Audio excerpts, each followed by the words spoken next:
Freedom. It's a word we often associate with grand gestures, with breaking free from physical chains or societal constraints. But what about the chains we forge ourselves, the ones that bind us from within?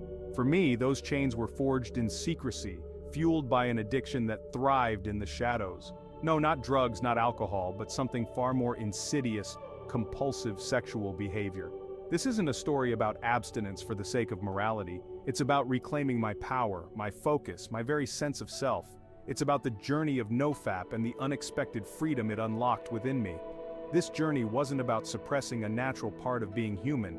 It was about understanding why I sought solace in fleeting pleasure, why I chose the temporary high over lasting fulfillment. It was about confronting the emptiness within and realizing that true freedom came not from indulgence, but from mastery over myself.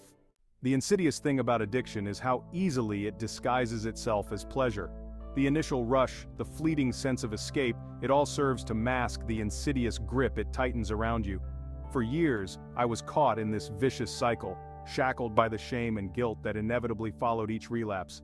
The more I indulged, the worse it became. My self-worth plummeted, my confidence eroded, and I felt increasingly disconnected from the world around me.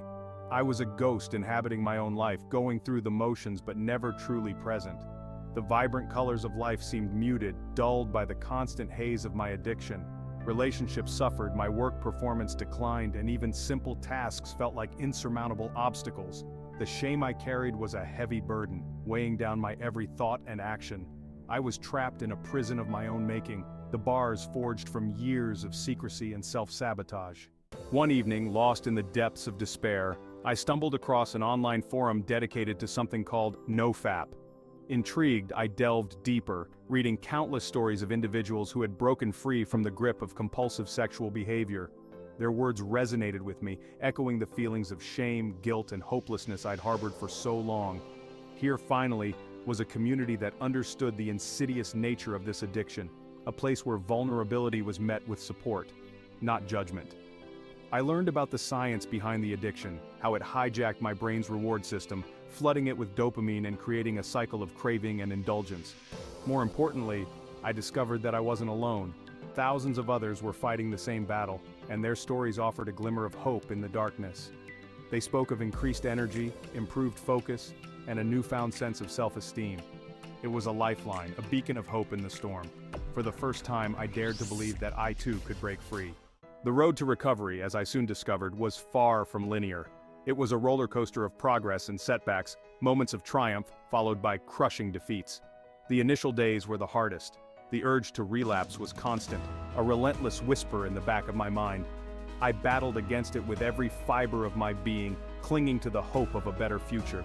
There were times when I faltered, when the allure of instant gratification proved too strong to resist. The shame and guilt that followed were almost unbearable, threatening to drag me back into the abyss. But I learned from each relapse, analyzing my triggers, identifying patterns, and adjusting my strategy accordingly. I discovered the power of accountability, sharing my struggles with trusted friends and seeking support from the nofap community. Their encouragement and understanding provided the strength I needed to keep going, even when the path ahead seemed dark and uncertain. Each small victory, each day I resisted the urge, fueled my determination to keep fighting. Section 5, Detachment, the key to liberation. One of the most profound lessons I learned on my journey was the importance of detachment. This wasn't about denying my desires, but rather about changing my relationship with them. I realized that I was not my thoughts, nor was I my urges. They were fleeting sensations like waves crashing on the shore, and I had the power to choose whether to ride them out or let them wash over me. I began to practice mindfulness, observing my thoughts and feelings without judgment. This allowed me to create a space between the urge and my reaction, giving me the power to choose a different path. I learned to identify the triggers that fueled my addiction, whether it was stress, loneliness, or boredom, and developed healthy coping mechanisms to deal with them. Instead of seeking solace in instant gratification, I focused on building a fulfilling life filled with meaningful connections, challenging pursuits, and activities that brought me genuine joy. This shift in perspective was transformative. It allowed me to reclaim my power, to no longer be ruled by my impulses. Section 6. Mindfulness. Becoming aware of the urge. Mindfulness became my most powerful weapon in the fight against addiction. It was about becoming acutely aware of the present moment, of my thoughts, feelings, and bodily sensations, without judgment or resistance. This heightened awareness allowed me to detect the subtle signs of an impending urge long before it escalated into an uncontrollable craving. I learned to recognize the triggers that often preceded a relapse, a stressful day at work, a feeling of loneliness, or even simply being in a certain environment. Armed with this knowledge, I could proactively implement coping mechanisms to navigate these challenging situations. Sometimes it was as simple as taking a few deep breaths, going for a walk in nature, or reaching out to a supportive friend. Other times it involved journaling my thoughts and feelings, engaging in a creative pursuit, or practicing gratitude for the positive aspects of my life.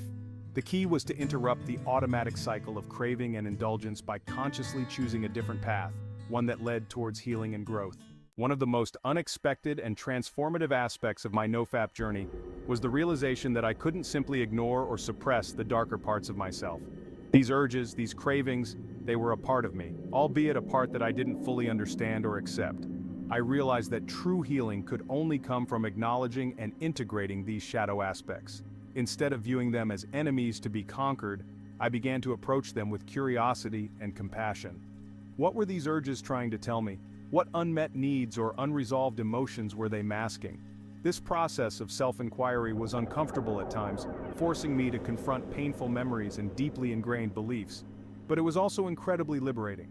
As I learned to accept all parts of myself, the good and the bad, the light and the shadow, I began to experience a profound sense of wholeness and self-acceptance. I realized that my worthiness was not contingent on being perfect or flawlessly good. Forgiveness, it's a word often associated with absolving others of their transgressions. But what about forgiving ourselves? This, I discovered, was perhaps the most crucial step in my healing journey. For years I had carried the heavy burden of shame and guilt, punishing myself for my past mistakes. I realized that this self-flagellation was only perpetuating the cycle of addiction, keeping me trapped in a prison of my own making. So, I began the difficult but necessary work of forgiving myself. I acknowledged my past mistakes, not with self-judgment but with compassion and understanding. I reminded myself that I was human, capable of both great love and great error. I extended the same grace and forgiveness to myself that I would offer to a loved one who was struggling. This practice of self-forgiveness wasn't about condoning my past actions, but rather about releasing the grip they held over my present and future. It was about choosing to learn from my mistakes and move forward with love and compassion for myself. As I delved deeper into my NoFap journey, I discovered the power of visualization. Every night, before drifting off to sleep, I would close my eyes and vividly imagine my future self, the person I was becoming, free from the shackles of addiction. I pictured myself confident, focused, and in control of my thoughts, feelings, and actions. I visualized myself engaging in healthy relationships, excelling in my pursuits, and living a life filled with purpose and meaning. This wasn't about creating a fantasy world, but rather about aligning my subconscious mind with my conscious desires. By repeatedly visualizing my ideal self, I was essentially rewiring my brain, creating new neural pathways that supported my goals. This practice of visualization filled me with a sense of hope and motivation, reminding me that change was possible, that I was capable of creating the life I desired. It became a self-fulfilling prophecy, guiding my actions and shaping my reality. If you're reading this and resonating with my story, know this: you are not alone. The journey of overcoming any addiction is arduous, filled with challenges and setbacks. There will be days when the urge feels overwhelming, when you doubt your ability to break free. But please don't give up. Remember that every moment is an opportunity for a fresh start. Every time you resist the urge, you are rewiring your brain, strengthening your resolve, and moving one step closer to freedom. Reach out for support, connect with others who understand your struggle, and most importantly, be kind to yourself.